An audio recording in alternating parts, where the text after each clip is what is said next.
오늘 우리가 읽는 이사야서 50장의 내용은 우리가 읽어봐서 대략 그 분위기가 어떤 줄 알겠지만 앞부분의 내용에서는 당시 하나님 백성들의 죄, 그 배역함 이것이 강조가 되고요. 그 이어서 주어지는 말씀은 하나님께서 보내실 종, 다시 말해서 메시아, 그분이 오셔서 하실 일들, 그가 당하실 일들, 그리고 그 일의 결과 얻게 될 승리의 모습들을 소개를 해줍니다. 그러면서 한편으로는 권면하고 또 한편으로는 경고하는 그런 말씀의 내용이 마지막 부분에서 소개가 됩니다. 여호와의 종에 대한 예언의 말씀이 길게 이사야서 이 말씀에서 쭉 주어지고 있습니다. 그 여호와의 종과 당시 하나님의 백성, 거룩한 선민으로 부름받았던 이 하나님의 백성들 사이에 대조가 있다 하는 것을 보여줍니다. 하나님 백성들의 삶으로서는 어떻게 보면 실패의 역사, 배역의 역사라고 말할 수밖에 없지만 하나님께서 보내실 그 종이 이루실 그 일은 그들과 전혀 다른 방식으로 일을 하여서 그 승리의 결과를 자기 백성들에게 얹어주실 것에 대해서 말씀해 주십니다. 그래서 이러한 내용들을 보게 되면 이미 이 땅에 오신 예수님께서 행하시는 그 일들이 어떠한 일인가를 잘 이어내주고 있다 하는 것을 보게 되고, 또 신약의 말씀을 기억하는 저와 여러분들은 이런 말씀이 이렇게 예수님에게서 성취가 되었구나 하는 것을 우리는 알 수 있게 됩니다. 앞부분에 한번 보시면 1절 가서 보면 당시에 이 하나님의 백성들의 죄악된 모습, 그것에 대해서 말해줍니다. 1절 한번 보세요. 나 여호와가 이같이 말하노라. 내가 너희의 어미를 내보낸 이혼 중서가 어디 있느냐. 내가 어느 체주에게 너희를 팔았느냐. 그런 적이 없다 이 말이죠. 이어지는 말씀에 하반절 보면 보라 너희는 너희의 죄악으로 말미암아 팔렸다. 너희의 어미는 너희의 배역함으로 말미암아 내보냄을 받았다. 하나님의 백성들이 바벨론으로 결국 패망을 당하여 끌려가게 될 그 일, 뭐 때문에 그렇게 된 일인가에 대해서 이 말씀이 소개를 해줍니다.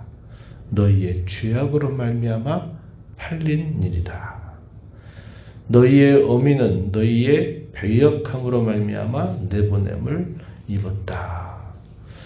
유다 백성들과 그 유다라고 하는 나라가 패망을 당하면서 바벨론으로 끌려가게 된 그 일은 결코 하나님이 약해서이거나 하나님이 그 백성들을 돌보지 않아서가 아니라 그들의 죄악이 결국은 그렇게 한 것이다 하는 사실을 가르쳐 주고 있는 표현입니다.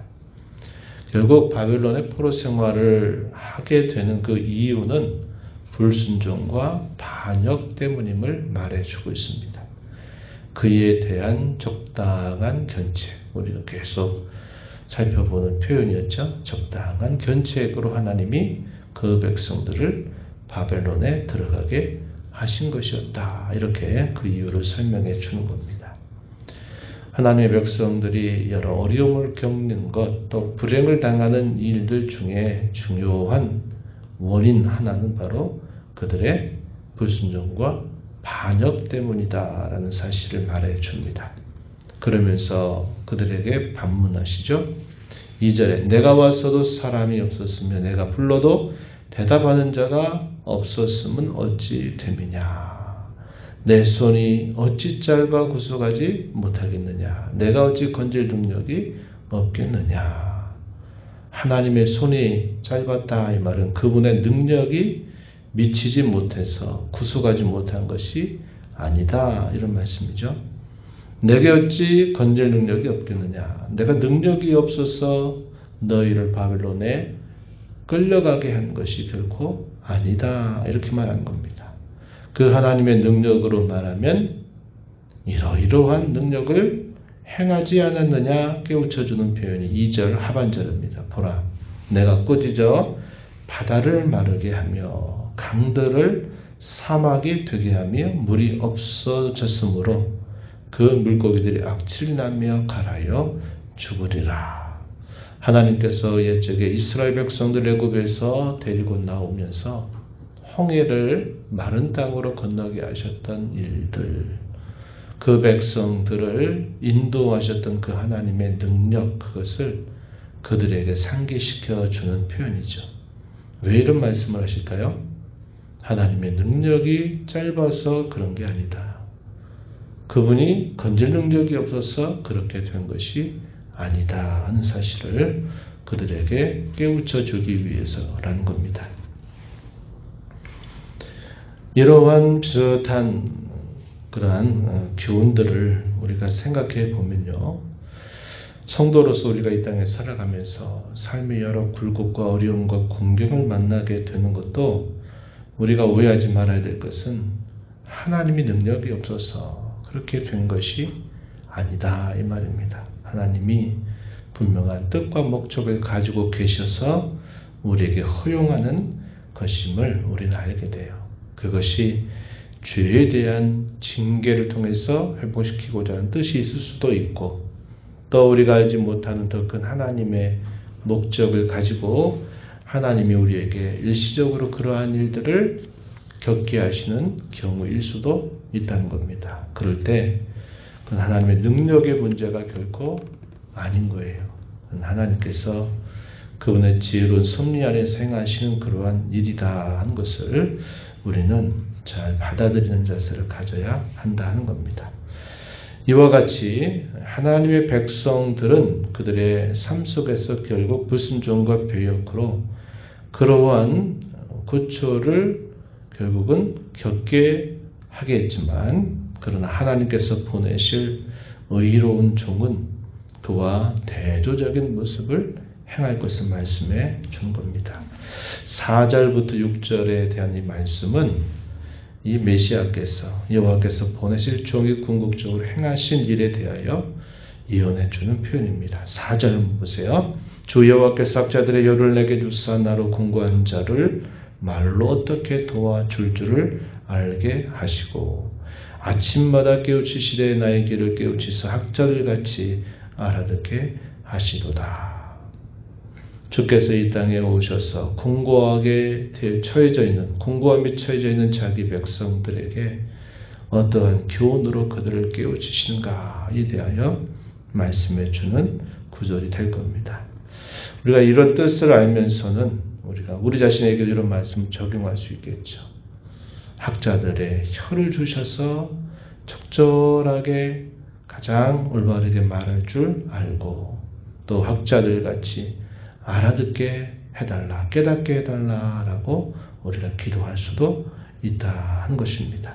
5절에 보세요. 주 여호와께서 나의 길을 여셨으므로 내가 거역하지도 아니하며 뒤로 물러가지도 아니한다. 나를 때리는 자들에게 내 등을 맡기고 나의 수염을 뽑는 자들에게 나의 뺨을 맡긴다. 모욕과 침뱉음을 등을 당하여도 내 얼굴을 가리지 아니한다. 예수님께서 이 땅에 오셔서 당하시는 그 순환, 모욕, 조롱, 그 고초를 주님이 당당하게 그 일들을 다 당하시는 모습을 우리에게 보여주고 있다 한 겁니다. 그래서 예수님이 십자가를 지시기 전에 로마의 군병들에 의해서 또 자기 백성들에 의해서 모욕과 조롱을 당하시면서도 십자가의 길을 향하여 묵묵히 걸어가셨던 그 예수님의 모습을 우리는 떠올리게 해주는 그런 말씀이 되겠습니다. 7절에 이어서 보면 여호와께서 나를 도우심으로 내가 부끄러워하지 아니하고 내 얼굴을 부싯돌같이 굽게 하였으므로 내가 수치를 당하지 아니할 줄 안다. 나를 의롭다 하신 이가 가까이 계시니 나와 다툴 자 없고 나와 함께 서라. 나의 대적이 누구냐? 내게 가까이 나오라. 9절에서 보면 여호와께서 나를 도우시니 나를 정죄할 자 누구냐? 나를 정죄할 자 아무도 없다. 이 말이죠. 이 표현이 여러분 또 어디에 인용되고 있는지 아세요? 로마서 8장에 가서 보면 이 말씀이 인용이 됩니다. 바울 사도가 로마서 8장 31절 이하에서 이 구절을 인용해요. 예수님께서 우리를 위해서 당하신 그 일, 우리를 위해서 해주신 그 일로 말미암아 우리 믿는 성도들에게 어떠한 일이 약속되고 있는가? 우리를 의롭다 하시는 이가 하나님이시니 우리를 정죄할 자가 그 아무 누구도 없다. 하나님이 우리를 위하시면 누가 우리를 대적하겠는가? 이런 표현 우리가 로마서 8장 31절 이하에서 읽어요. 이 표현이 바로 이 구약에 있는 이 예언의 말씀을 인용해서 사도가 표현하고 있는 말이다 하는 겁니다. 예수님께서 이 땅에 오셔서 묵묵히 그 고난과 순종의 길을 걸어가시는 그 일을 통해서 우리에게 주어진 놀라운 은총은 이러한 놀라운 승리가 약속되어 있다 하는 것을 우리가 보게 됩니다. 우리를 당할 자 없도록 하나님이 우리를 굳세게 하시고 우리의 대적이 그 누구든 결국은 패하게 하실 것이고 우리를 아무리 찔러 송사하는 고발자가 있고 참소자가 있다 할지라도 우리를 의롭다 하시는 그 하나님의 놀라운 은총이 이 로마서에 보게 되면 잘 표현되고 있다 하는 겁니다. 이게 다 그리스도로 말미암아 우리에게 주어진 놀라운 승리의 약속, 구원의 약속임을 우리는 확인하게 되는 것이죠. 그러면서 마지막 부분에 오면은 권면을 해요. 하나님의 백성들에게 뭐라고 권면합니까? 여호와를 경외하며 그 종의 목소리를 청정하도록 해라. 이것을 권면해요. 10절에 보세요. 너희 중에 여호와를 경외하며 그의 종의 목소리를 청종하는 자가 누구냐? 흑암 중에 행하여 빛이 없는 자라도 여호와의 이름을 의뢰하며 자기 하나님께 의지할지어다. 권면입니다. 또 대적하는 자들에 대한 경고는 11절에 주어져요. 보라, 불을 피우고 횃불을 둘러띈 자여, 너희가 다 너희의 불꽃 가운데로 걸어가며 너희가 피운 횃불 가운데로 걸어갈지어다. 그 결과가 어떻게 되느냐? 마지막 부분에 보니까 너희가 내 손에서 얻을 것이 이것인데 너희가 고통이 있는 곳에 눕게 되는 것이다. 이렇게 설명을 해주고 있습니다. 하나님의 백성들에게 뭐라고 말합니까? 흑암 중에 행하여 빛이 없는 자라도 여호와 이름을 의뢰하여 자기 하나님께 의지하도록 해라. 이렇게 표현하죠. 환난 가운데 있는 성도들을 향한 권면의 말씀이 됩니다. 흑암이 깊은 어둠 속을 간다 할 때에 우리의 그 길을 인도할 게 뭐가 있겠습니까? 불빛이죠. 불빛. 흑암 중에서는 그 불빛 하나만 보고 계속 가게 되면 그 흑암에서 벗어나게 되죠. 그와 같이 환난 가운데 있는 성도, 어려움 가운데 있는 성도는 하나님 말씀의 빛을 따라서만 가면 돼요. 그러면 그 고난과 공경에서 벗어나게 되어 있다 하는 것을 우리는 알게 됩니다. 우리 성도는 하나님이 우리에게 보여주는 그의 말씀, 그 말씀의 빛으로 행하기만 하면 된다는 거예요. 그러나 대적자들처럼 자기 스스로 불을 피우고 횃불을 그것을 밝히는다 말하는 자들은 결국은 자기들이 들고 있는 그 불, 횃불에 의해서 결국은 타고나게 말 것을 말씀해주고 있다 한 겁니다. 그래서 우리가 불렀던 찬송 445장처럼 태산을 넘어 헝곡에 간다 하더라도 빛 가운데 걸어가면 되는 겁니다. 그러면 하나님의 영광을 결국은 보게 될 것을 우리에게 깨우쳐 줘요. 우리가 이 시대를 살면서 우리가 항상 우리 마음의 빛을 따라 살아간 그 일이 뭘까요? 우리에게 날마다 주시는 하나님의 말씀을 학자와 같이 잘 알아듣는 그런 지혜로 그것을 우리가 붙들고 가게 되면 하나님이 약속하신 그 영광으로 우리는 들어갈 수 있게 됨을 배우게 됩니다. 그런데 그 말씀에 무지몽매하게 되면 어떻게 될까요? 벌을 받아도 왜 벌을 받는지도 모르고 어떻게 돌이켜야 할 줄도 알지 못한 겁니다. 길을 찾지를 못하게 되는 것입니다.